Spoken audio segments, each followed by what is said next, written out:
క్రీస్తునంద ప్రియమైన దేవుని బిడ్డలకు యేసుక్రీస్తు నామంలో శుభములు. ఈరోజు పాఠము దానియేలు గ్రంథము మొదటి అధ్యాయము.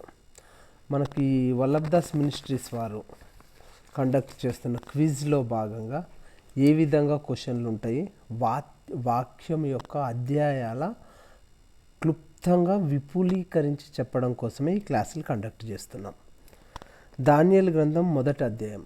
అసలు దానియేలు గ్రంథము దేనికి సంబంధించింది, మొదటి అధ్యాయంలో ఏం చెప్తుంది, అసలు దానియేలు గ్రంథంలో మొదటి అధ్యాయంలో ప్రస్తావించబడిన పేర్లు ఏంటి అనే దాని గురించి దానియేలు గ్రంథము మొదటి అధ్యాయం కేవలము బబులోను రాజైన నెబుకద్నెజరు యెరూషలేము పట్టణాన్ని ఆక్రమించిన తర్వాత, అంటే యూదా సామ్రాజ్యాన్ని ఆక్రమించిన తరువాత జరిగిన పరిణామాల గురించి, అదేవిధంగా ఇశ్రాయేలు దేశాన్ని చెరపట్టబడడం వేరే, యూదా సామ్రాజ్యాన్ని చెరపట్టబడడం వేరే.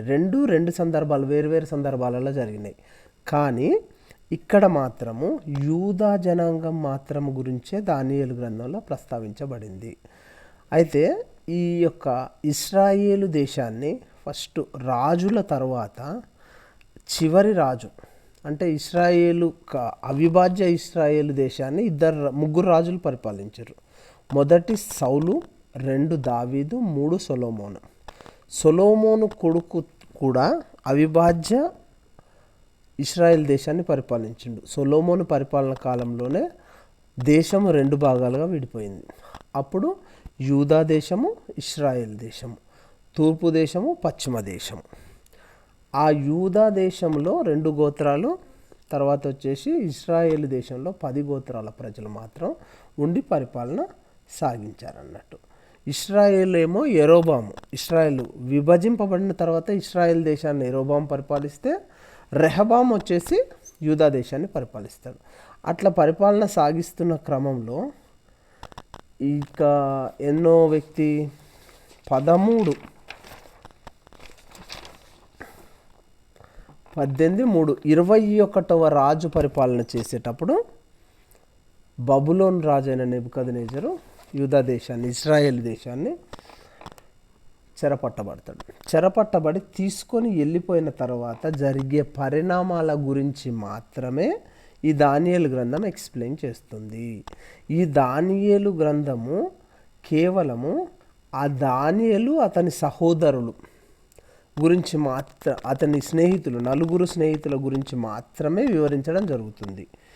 ఈ యూదా రాజు అయిన యెహోయాకీము పరిపాలన చేసేటప్పుడు కేవలం నెబుకద్నెజరు దండెత్తొచ్చి ఆ యొక్క యూదా దేశాన్ని పడగొట్టేసి యెరూషలేము ధ్వంసం చేసి యెరూషలేము దేవాలయంలో ఉన్న వస్తువులన్నిటినీ తీసుకొని వెళ్ళిపోతాడు. వెళ్ళిపోయిన తర్వాత షీనారు దేశంలో, బబులోను సామ్రాజ్యంలో షీనారు దేశంలో ఉన్న దేవతా ఆలయంలో ఈ యొక్క యెరూషలేము దేవాలయం యొక్క అన్ని వస్తువులను తీసుకొని పోయి అక్కడ భద్రపరచడం జరుగుతుంది.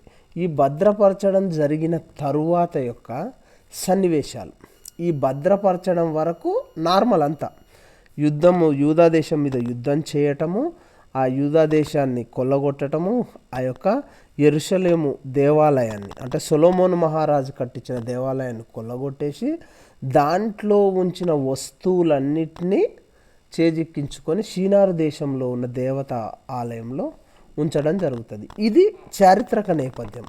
తర్వాత అక్కడ వస్తువులన్నీ అక్కడ భద్రపరిచిన తరువాత ఇక్కడి నుంచి తీసుకుపోయిన జనాంగంను చూడండి, మొత్తం జనాంగాన్ని తీసుకుపోలే. కొంత జనాంగం అక్కడే యూదా దేశంలోనే ఉన్నారు, ఇశ్రాయేల్ దేశంలోనే ఉన్నారు కొంత జనాన్ని. వాళ్ళని పరిపాలించిన వాళ్ళు వేరే మళ్ళా. కానీ ఇక్కడికి చెరపట్టబడి తీసుకువచ్చిన ప్రజలలో రాజు ఎవరు, నెబుకద్నెజరు ఏం చేస్తాడు, కొంతమందిని, అంటే ఆ కొంతమంది కూడా ఎవరు, రాజ సంబంధికులు మాత్రమే. యూదా దేశపు, ఇజ్రాయేలు దేశంలో ఉన్న రాజ సంబంధికులల్లా ఇశ్రాయేలు దేశంలోని వదిలేసి యూదా దేశంలో ఉన్న రాజుల సంతానం పిల్లల్ని ఇక్కడ సెలెక్ట్ చేసుకుంటారు. ఎంతమందిని అంటే కొంతమందిని, సంఖ్య ఇవ్వకుండా కొంతమంది బాలురను, అంటే ఏంది, సౌందర్యంగా ఉండాలి, తర్వాత ఎలాంటి అంగవైకల్యం ఉండొద్దు, ఆ దేశంలో ఉన్న జ్ఞానం అంతా సంపాదించిన వాళ్ళై ఉండాలి, మంచి తెలివిగల వాళ్ళై ఉండాలి. ఇలాంటి బాలులను ఒక దగ్గర పోగు చేసి రాజసముఖంలోకి తీసుకొని వచ్చి వాళ్లకు కల్దీయుల భాష, తర్వాత ఆ బబులోను దేశం యొక్క తత్వ జ్ఞానాన్ని మొత్తము నేర్పించడం కోసం కొంతమంది యూదా రాజవంశీయుల పిల్లల్ని సెలెక్ట్ చేసుకొని అక్కడ నెబుకద్నెజరు యొక్క నపుంసక సంరక్షకుడు, నపుంసక అధిపతికి అప్పచెప్తారు. వీళ్ళని అప్పచెప్పినప్పుడు అందులో చాలామంది పిల్లలు ఉన్నారు, ఒకళ్ళు ఇద్దరు ముగ్గురు నలుగురు కాదు, చాలామంది బాలులనే ఈ గ్రంథంలో చెప్పబడిన పేర్లు మాత్రం 4 పేర్లు. ఒకటి దానియేలు. జనరల్గా మనం స్పీడ్గా చెప్పుకుంటూ వచ్చే పేర్లు ఎంత అంటే దానియేలు, షడ్రకు, మెషకు, అబేద్నగో. ఈ 4 పేర్లు మాత్రమే దీంట్లో ఉచ్చరించబడ్డాయి, దీంట్లో రాయబడ్డాయి. కానీ దానియేలు కాకుండా షడ్రకు, మెషకు, అబేద్నగో ఈ 3 పేర్లు కూడా తల్లిదండ్రులు పెట్టిన పేర్లు కాదు, యూదా దేశంలో ఉన్న పేర్లు కాదు. కేవలము ఇవి బబులోను సామ్రాజ్యానికి వచ్చిన తరువాత నెబుకద్నెజరు యొక్క నపుంసక అధ్యక్షుడు, నెబుకద్నెజరు యొక్క రాజ్యంలో ఉన్న నపుంసక అధ్యక్షుడు అప్షేనజు, నపుంసక అధిపతి అష్పెనజు, ఇతను మార్చిన పేర్లు వాళ్ళ ముగ్గురి. దానియేలుకు ఒక పేరు మార్చిండు, మిగిలిన 3 పేర్లు మార్చారు. దానియేలుకు మార్చిన పేరు ఏంటంటే, దానియేలుకు మార్చిన పేరు బెల్తెషెజర్. దానియేలుకు బెల్తెషెజర్ అని పేరు మార్చిర్రు. తర్వాత వచ్చేసి హనన్య అనే బాలునికి షడ్రక్ అనే పేరు మార్చిండు. తర్వాత వచ్చే విషాయేలు అనే వ్యక్తికి మెషక్ అని, అజర్య అనే పేరుకు అబేద్నగో అనే పేర్లుగా మార్చారు. అంటే వీళ్ళు వచ్చేసి దానియేలు, హనన్య, విషాయేలు, అజర్య అనేవి 4 కూడా యూదా పేర్లు. యూదా దేశంలో వాళ్ళు యూదా రాజవంశానికి చెందిన పిల్లలు. ఈ యూదా రాజవంశం పిల్లలలో రాజనగరులలో రాజులను పెట్టిన పేర్లు మాత్రమే దానియేలు, హనన్య, విషాయేలు, అజర్య. వీళ్ళు ఇక్కడికి వచ్చిన తర్వాత చెరపట్టబడి బబులోను సామ్రాజ్యంలోకి ఎంటర్ అయిన తర్వాత బబులోను రాజ్యములో నపుంసక ఆధిపతికి రాజు చెప్తాడేమని అంటే, యూదా దేశం నుంచి చెరపట్టబడి వచ్చిన పిల్లల్లో జ్ఞానవంతులు, సౌందర్యవంతులు, అంగవైకల్యం లేని వాళ్ళు, సకల విద్యా ప్రావీణ్యము కలిగిన పిల్లల్ని తీసుకొచ్చి కల్దీయుల భాష నేర్పియమని రాజు ఆజ్ఞ ఇస్తే, అందులో అందరి పిల్లల్ని సెలెక్ట్ చేస్తే దాంట్లో 4 వీళ్ళు. ఎవరు? దానియేలు, హనన్య, విషాయేలు, అజర్య. ఈ 4 సెలెక్ట్ చేసి వచ్చేస్తే ఈ దేశంలోకి వచ్చిన తర్వాత రాజ సంరక్షకుడు, తర్వాత నపుంసక అధిపతి అబ్షనాజు వీళ్ళకు పేర్లు మార్చేసిండు ఈ 4. ఏమని పేర్లు పెట్టిరంటే, దానియేలుకు వచ్చేసి ఏమో బెల్తెషెజర్, తర్వాత వచ్చేసి హనన్యాకు వచ్చేసి షడ్రకు, విషాయేలుకు వచ్చేసి మెషకు, అజర్యకు వచ్చేసి అబేద్నగో అని పేర్లు పెట్టిండు. పేర్లు పెట్టిన తర్వాత ఇదే పేర్లతోటి కంటిన్యూ అవుతుండ్రు. కానీ దానియేలు పేరు మాత్రము మార్చిన పేరు ప్రాచుర్యంలోకి రాలే. కేవలం వాళ్ళ తల్లిదండ్రులు యూదా రాజవంశీయులు పెట్టిన పేరుతో బాటే నడుచుకుంటూ వెళ్ళిపోయింది. దానియేలుకు బెల్తెషెజర్ అని పేరు మార్చిన తర్వాత కూడా దానియేలును మాత్రం దానియేల్ అనే ఉచ్చరించడం జరిగింది. అదే మిగిలిన వాళ్ళకు మాత్రం అజర్యాకు వచ్చేసి అబేద్నగో అని, విషాయేలుకు వచ్చేసి మెషక్ అని, హనన్యాకు వచ్చేసి షడ్రక్ అనే పేర్లు మార్చిరు. ఈ మార్చిన పేర్లు నిలబడిపోయినాయి. కానీ దానియేలుకు మార్చక ముందు తల్లిదండ్రులు పెట్టిన పేరు మాత్రమే సాగిపోయింది. మొత్తం దానియేలు గ్రంథం చూడండి, ఆ గ్రంథానికే ఆ పేరు పెట్టిరు. అంటే ఆయనకు మార్చిన పేరు లేదు. ఆ మార్చిన పేరు కనుక ప్రాచుర్యంలోకి వచ్చుంటే దానియేలు గ్రంథం పేరు బెల్షెజర్ గ్రంథం అయిపోయేది. కానీ మార్చకుండా దానియేలుతోటే కొనసాగింది. ఈ దానియేలుతో కొనసాగిన తరువాత ఈ దానియేలు ఈ మిగిలిన ముగ్గురు పిల్లల్ని అంటే మార్చిన పేర్లు దానియేలు, షడ్రకు, మెషకు, అబేద్నగో ఈ నలుగురికి తో పాటు మిగిలిన పిల్లలందరికీ రాజు ఏం ఆజ్ఞ ఇస్తాడంటే రాజు ఏ ఆహారం అయితే తింటున్నాడో అది, ఏ ద్రాక్షారసము పానం చేస్తున్నాడో ఆ పానం వాళ్లకు పెట్టి పిల్లల్ని చాలా సౌందర్యవంతులుగా రాజ టీవీతో ఎదగనివ్వాలని రాజు అధిపతికి ఆజ్ఞ ఇచ్చేస్తాడు. ఆజ్ఞ ఇచ్చేయడం వల్ల ఆ రాజు ఆజ్ఞని ఎట్టి పరిస్థితుల్లో దేశంలో ఉన్న ప్రతి ఒక్కరు పాటించాల్సిందే సామ్రాజ్యంలో. ఇందులో భాగంగా దానియేలు ఏం ఆలోచిస్తాడు? దానియేలు ఖచ్చితమైన వ్యక్తి, దానియేలు యథార్థవంతమైన వ్యక్తి, దేవునికి కనుమరుగు చేసి దేవునికి ధర్మశాస్త్రానికి విరుద్ధమైన ఏ పని కూడా చెయ్యడానికి ఇష్టపడని వ్యక్తి. ఈ ఇష్టపడని వ్యక్తి దానియేలు ఏం చేశాడు అంటే నపుంసకాధిపతికి అబ్షనాజుకు ఒక రిప్రజెంటేషన్ ఇచ్చాడు. ఏమని అంటే మేము మా యొక్క ప్రాతినిధ్యాన్ని, మా యొక్క పవిత్రతను పోగొట్టుకోకుండా ఉండడానికి మేము కేవలం శాకాహారకు సంబంధించిన వస్తువులను, ఆహార పదార్థాలనే మేము తింటాము, రాజు యొక్క ఆహారం మేము తినము, ద్రాక్షరసము పానము మేము తాగి అపవిత్రులము కాలేము అని నపుంసకాధిపతికి రిప్రజెంటేషన్ ఇస్తాడు, అంటే బ్రతిమలాడుకుంటాడు. నపుంసకాధిపతికి రిప్రజెంట్ చేసుకోగానే దాంట్లో నపుంసకాధిపతికి దానియేలు యందు కటాక్షము దేవుడు కలిగిస్తాడు. ఇక్కడ ఒకటి అబ్జర్వ్ చేయండి క్లియర్గా, దానియేలు యందు నపుంసకాధిపతికి కటాక్షము కలిగించిన వారెవరు అంటే దేవుడు మాత్రమే కలిగించిండు.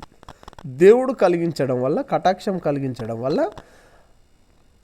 దానియేలు యొక్క రిప్రజెంటేషన్ని నపుంసకాధిపతి అబ్షనాబు ఒప్పుకుంటాడు. ఒప్పుకొని మళ్ళీ ఇంకోటి ఏం చేస్తాడంటే మీరు ఈ రాజు యొక్క ఆజ్ఞని నేను ఫాలో కాలేదు, మీకు తినిపించలేదు అని రాజుతోటి నాకు ప్రాణహాని ఉంటుంది అని చెప్తాడు. చెప్తే దానియేలు అందు గురించి ఏం చేస్తాడంటే దానియేలు మళ్ళీ దాంట్లో ఒక రకమైన రిప్రజెంటేషన్ ఇస్తాడు. ఏమని అంటే ఒక 10 దినములు, ఒక 10 రోజులు మేము కోరుకున్నది పెట్టండి, పప్పు ధాన్యాలు ఇలాంటివన్నీ మాకు పెట్టండి, మిగిలిన బాలులందరికీ రాజు యొక్క ఆజ్ఞ ప్రకారం రాజు ఆహారము, రాజు పానాలు ఇచ్చేయండి. 10 రోజుల తర్వాత మా యొక్క ముఖ వర్చస్సులు కానీ, మా యొక్క దేహదారుఢ్య వర్చస్సులు కానీ, దేహదారుఢ్యంలో కానీ ఎలాంటి మార్పు అయినా వస్తే అప్పుడు మీరు చెప్పినట్టు మేము వింటాము అని చెప్పేస్తారు. చెప్తే రాజు ఏమంటారు, అది నపుంసకాధిపతి ఏమంటాడు, సరే అని 10 రోజులు టైం ఇచ్చేస్తాడు. 10 రోజులు టైం ఇచ్చేసినాక ఈ 10 రోజుల తర్వాత test day, 11th day test day రాగానే ఆ రోజు చూస్తే మిగిలిన అందరి బాలుల కంటే వీళ్ళ యొక్క ముఖములలో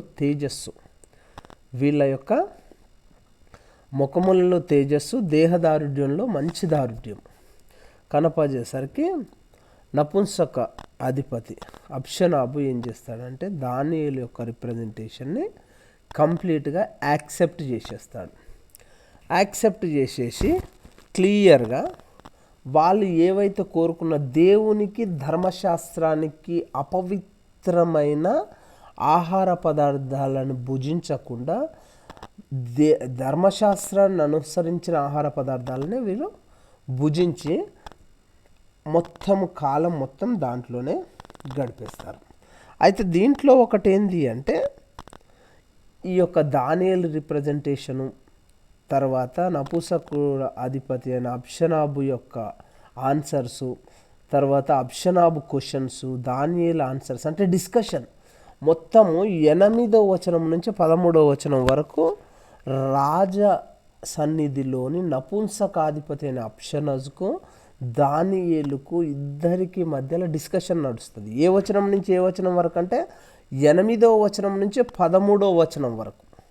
ఇందులో 8వ వచనం నుంచి 13వ వచనం వరకు ఇద్దరి మధ్యలో డిస్కషన్ నడుస్తుంది.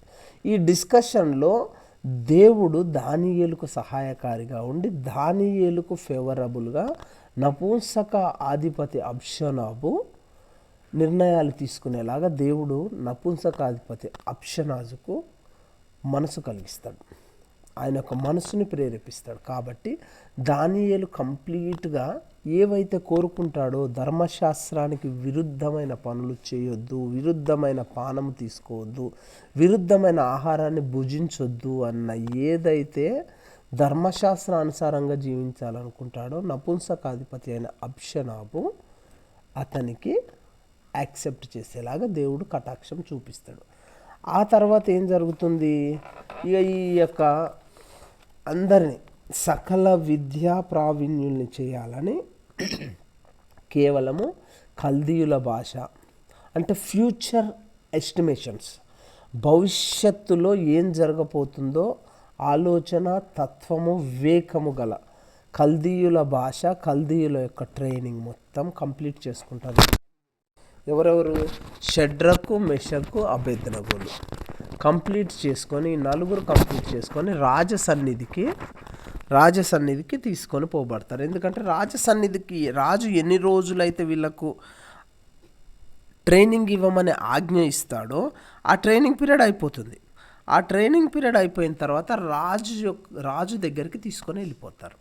తీసుకొని వెళ్ళిపోయిన తర్వాత రాజు సన్నిధిలో వీరు నిలవబడి రాజు వీరితో మాట్లాడి వీరి యొక్క మాట విధానము, భాష విధానము, తర్వాత దేహదారుఢ్యాలన్నిటినీ చూసి ఈ నలుగురు షడ్రకు, మెషకు, అబేద్నెగో మరియు దానియేలు ఈ నలుగురు తప్ప రాజసన్నిధిలో నిలబడడానికి ఎవరికీ కూడా అర్హత లేదు అని రాజు ఆజ్ఞ జారీ చేసేస్తాడు.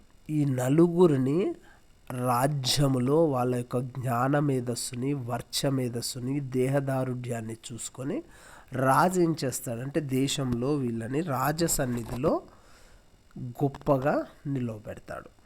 రాజసన్నిధిలో గొప్పగా నిలవబడ్డ ఈ నలుగురి గురించి మొదటి అధ్యాయం మొత్తం ఇంట్రడక్షన్. ఈ నలుగురు సకల శాస్త్రముల యందు జ్ఞానాన్ని సంపాదించుకుంటారు. భవిష్య వర్ణనలు అంటే భవిష్యత్తును వర్ణించడంలో, భవిష్యత్తును అంచనా వేయడంలో మంచి జ్ఞానాన్ని సంపాదించుకొని ఉంటారు. ఎందుకంటే వీళ్ళ భాష కల్దీయులు అంటేనే అప్పుడు ప్రపంచంలో చాలా జ్ఞానవంతులు, తెలివిగలవాళ్ళు. యెహోయాకీము, నెబుకద్నెజరు పరిపాలన కాలంలో కల్దీయులు అంటే చాలా గొప్ప జ్ఞానవంతులు, వివేకవంతులు. ఆ యొక్క గొప్ప జ్ఞానము, వివేకము కలిగిన యొక్క విద్యను, తత్వాన్ని వీళ్ళకు నేర్పించడం జరుగుతుంది. కాబట్టి రాజసన్నిధిలో వీళ్ళు నిలబడడానికి అర్హులు అని రాజైన నెబుకద్నెజరే డిక్లేర్ చేసేస్తాడు. కాబట్టి ఎమ్మటే రాజు ఏం చేస్తాడు? వీళ్ళని రాజసన్నిధిలో పెట్టుకొని ఈ దేశంలో ఉన్న ప్రతి ఒక్కరు అంటే సాదే సోదెగాండ్రు, జ్ఞానవంతులు, మేధావులు వీళ్ళందరినీ చూసుకుంటే వీళ్ళందరికంటే కూడా ఈ నలుగురు విద్యార్థులు, ఈ నలుగురు బాలుడే గొప్పగా ఉన్నారు. కాబట్టి ఈ నలుగురు ఈ రాజ్యంలో ఉండటానికి అర్హులు. వీరందరికీ చాలా గొప్ప మేధస్సు ఉంది. వీరందరూ అంటే ఇక్కడ నలుగురికి గొప్ప మేధస్సు ఉంది అని రాజైన నెబుకద్నెజర్ గ్రహించి ఎవరిని? దానియేలు, హనన్య, మిషాయేలు, అజర్య వీళ్ళని రాజసన్నిధిలో ఉండడానికి రాజు అంగీకరిస్తాడు అన్నట్టు. ఎందుకు అంటే వీళ్ళ తెలివితేటలు, వీళ్ళ జ్ఞానము, వీళ్ళ యొక్క వివేచన చాలా గొప్పదని ఆలోచించి డిసైడ్ చేస్తాడు రాజు. తర్వాత ఏం చేస్తాడు? దానియేలు ఎప్పటి వరకు బ్రతికున్నాడో కూడా ఈ అధ్యాయంలో ఉంటుంది. దానియేలు ఎప్పటి వరకు బ్రతికున్నాడు, దానియేలు ఎప్పటి నుంచి అప్పటి వరకు ఉన్నాడు అంటే దానియేలు కోరేషు రాజు పరిపాలన మొదటి సంవత్సరం వరకు బ్రతికున్నాడు. ఎప్పటి నుంచి? నెబుకద్నెజరు పరిపాలన కాలం నుంచి కోరేషు యొక్క పరిపాలన కాలం మొదటి సంవత్సరం వరకు దానియేలు బ్రతికున్నాడు. అంటే కోరేషు పరిపాలనలో మొదటి సంవత్సరం తర్వాత దానియేలు చనిపోయాడు. మొదటి అధ్యాయంలో వీళ్ళ నలుగురు దానియేలు, మిషాయేలు, అజర్య, హనన్య ఈ నలుగురు కూడా ఎట్లాంటి భోజనాలు తిన్నారు, వీళ్ళ ఇంట్రడక్షన్, వీళ్ళు ఎట్లాంటి జ్ఞానాన్ని సంపాదించారు, పెద్దలతో మాట్లాడేటప్పుడు ఏ విధంగా మాట్లాడుతున్నారు, ఎదుటి అధిపతులను కన్విన్స్ చేసేటప్పుడు ఎట్లా మాట్లాడుతున్నారు, ఎట్లా జ్ఞానాన్ని సంపాదించుకున్నారు, రాజు యొక్క దయను ఏ విధంగా పొందారు, వీరు ఏ విద్యలలో గొప్పవాళ్ళు, వీళ్ళు బబులోను రాజ్యంలో నెబుకద్నెజర్ పరిపాలన రాజ్యంలో అందరికంటే వీళ్ళు గొప్పవాళ్ళని ఏ విషయాలను బట్టి రాజు నిర్ణయం తీసుకున్నాడు, తర్వాత దానియేలు ఎప్పటి వరకు బ్రతికున్నాడు అనే దాని గురించి. కోరేషు రాజు చరిత్రలో సైరస్ 2 అని ఉంటుంది, బైబిల్లో కోరేషు అని ఉంటుంది. ఈ కోరేషు అంటే యూదా జనాంగము కాకుండా అన్యరాజు. ఈ అన్యరాజు కోరేషుకు బైబిల్లో చాలా ఇంపార్టెన్స్ ఉంది. ఈ కోరేషే ధ్వంసమైన యెరూషలేం దేవాలయాన్ని కట్టించడానికి మళ్ళీ యూదుల్ని చెర నుంచి వదిలేస్తాడు. అంటే కోరేషు వరకు ఈ యొక్క దానియేలు, గుర్తుపెట్టుకోండి, దానియేలు ముఖ్యంగా ఏ విధమైన టిపికల్ క్వశ్చన్స్ అంటే దానియేలు యెరూషలేము దేవాలయం ధ్వంసం చేసిన దగ్గర నుంచి యెరూషలేము దేవాలయం కట్టడం మొదలు పెట్టే వరకు మాత్రమే బ్రతికున్నాడు. అంటే ఇక్కడ ధ్వంసం అయిపోయింది, వెలుగులోకి వచ్చాడు దానియేలు, అక్కడ కట్టడం మొదలైంది, చనిపోయాడు. అంటే దానియేలుకు యెరూషలేము దేవాలయానికి ఉన్న సంబంధం ఏంటంటే దానియేలు ఉన్నప్పుడు యెరూషలేం దేవాలయం లేదు, యెరూషలేం దేవాలయం ఉన్నప్పుడు దానియేలు లేడు. ఇది చాలా ఇంపార్టెంట్ ఈ టైప్ ఆఫ్ క్వశ్చన్స్. తర్వాత వచ్చేసి ఈ యొక్క దానియేలు మొదటి అధ్యాయము మొదటి వచనములో మొదటి పదం ఏంటంటే యూదా రాజు యెహోయాకీం పేరు వస్తుంది, నెబుకద్నెజర్ పేరు వస్తుంది దీంట్లో, తర్వాత అబ్షనాబు పేరు వస్తుంది, దానియేలు పేరు వస్తుంది, షడ్రగు మెషగు అబేద్నగో పేరుతో పాటు వాళ్ళు మార్చిన పేర్లు కూడా వస్తాయి. దీంట్లో బెల్షెజర్ అనే పేరు ఒకసారి వస్తుంది, తర్వాత వచ్చేసి హనన్య అనే పేరు 2 సార్లు వస్తుంది, విషాయేలు అనే పేరు 2 సార్లు వస్తుంది, అజర్యా అనే పేరు 2 సార్లు వస్తుంది. ఈ యొక్క గ్రంథంలో ఏ పేరు ఎన్నిసార్లు వచ్చింది, డానియేల్ అనే పేరు 7 సార్లు వస్తుంది, నెబుకద్నెజర్ 5 సార్లు వస్తుంది, యెహోయాకీం 3 సార్లు వస్తుంది. ఈ మోస్ట్ ఇంపార్టెంట్ ఈ టైప్ ఆఫ్ క్వశ్చన్స్. అంటే ప్రతిదీ క్షుణ్ణంగా ఉండాలి. తర్వాత వచ్చేసరికి దానియేలుకు అబ్షనాబుకు, నపుంసకాధిపతి అయిన అబ్షనాబుకు దానియేలుకు మధ్యలో డిస్కషను ఎన్ని వచనాలు ఉన్నది, ఏ వచనం నుంచి ఏ వచనం వరకు ఉన్నది, వారిద్దరి మధ్యలో డిస్కషన్ 8వ వచనంలో మొదలయ్యి 13వ వచనంలో అంతమైపోతుంది. అంటే 8, 9, 10, 11, 12, 13 మొత్తము 6 వచనాలు నపుంసకాధిపతి అయిన అబ్షనజుకు దానియేలుకు మధ్యలో ఇద్దరికి డిస్కషన్. వాళ్ళ యొక్క ఆ డిస్కషన్ దేని గురించి అయ్యా అంటే వాళ్ళ యొక్క ఆహార పదార్థాల సేవింపు గురించే ఉంటుంది. వాళ్ళ యొక్క ఆహార పదార్థాల సేవింపు గురించి. అంటే ఆహారము రాజు ఏం ఆజ్ఞయిస్తాడు, రాజు ఏ భోజనం అయితే చేస్తాడో అదే భోజనము, రాజు ఏ పానం అయితే తాగుతాడో ఆ పానాన్నే ఈ బాలులందరికీ పెట్టమని రాజు ఆజ్ఞిస్తాడు. కానీ వీళ్ళు ధర్మశాస్త్రానికి వ్యతిరేకంగా జీవించడం ఇష్టం లేక, దానియేలు వాళ్ళ పవిత్రతను దెబ్బతీసుకోవడం ఇష్టం లేక అబ్షనాబుని రిక్వెస్ట్ చేస్తాడు. ఏమని, మేము అది తినము. మరి అది తినకుంటే ఏం తింటాడు అనేది కూడా ముఖ్యమే. ఇక్కడ ఏం తింటాడు,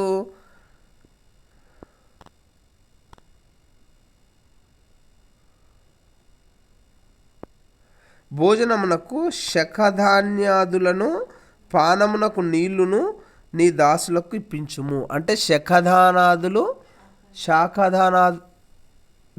తర్వాత పానానికి నీళ్లు మాత్రమే. అంటే అక్కడ ద్రాక్ష రసము, వైన్ కానీ ఈ యొక్క రాజులు తినే మాంసాహారానికి సంబంధించినవి కానీ ఏది వేటకు సంబంధించిన జంతువుల మాంసాన్ని కానీ తినకుండా శాఖధాన్యములను పానమునకు నీళ్లు తాగుతామని రిప్రజెంట్. ఈ 6 వచనాలలో ఏంటంటే మేము ఏం తింటాము, మీరు ఇది తినడం వల్ల వచ్చే నష్టం ఏంది మళ్ళా అంటే మీ ఫేస్లో ఉన్న గ్లామర్ దెబ్బ తినడం, అంటే మీరు కృషించిపోవడం, మీ దేహదారుఢ్యం నశించిపోతే రాజు నాకు మరణశిక్ష విధిస్తాడని అప్షనాబు నపుంసకాధిపతి అంటాడు.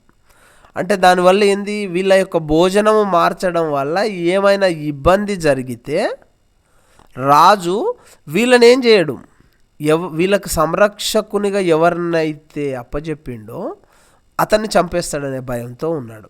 అయితే అక్కడ కండిషన్స్ తోటి దానియేలు రిప్రజెంటేషన్ని నపుంసకాధిపతి యాక్సెప్ట్ చేస్తాడు. ఏమని, 10 రోజులు టెస్ట్ చేయండి మమ్మల్ని, 10 days టెస్ట్ చేసి వాళ్లకు మాకు ఏమైనా తేడా చేసి కుంగి కుషించినట్టుంటే మీలాగా మీరు చెప్పినట్టు మేము ఫాలో అవుతాం, అలా కాకుండా ఉంటే ఇది కంటిన్యూ అయిపోతామని డిస్కషన్. 6 వచనాలు వాళ్ళదే డిస్కషన్ ఉంటుంది.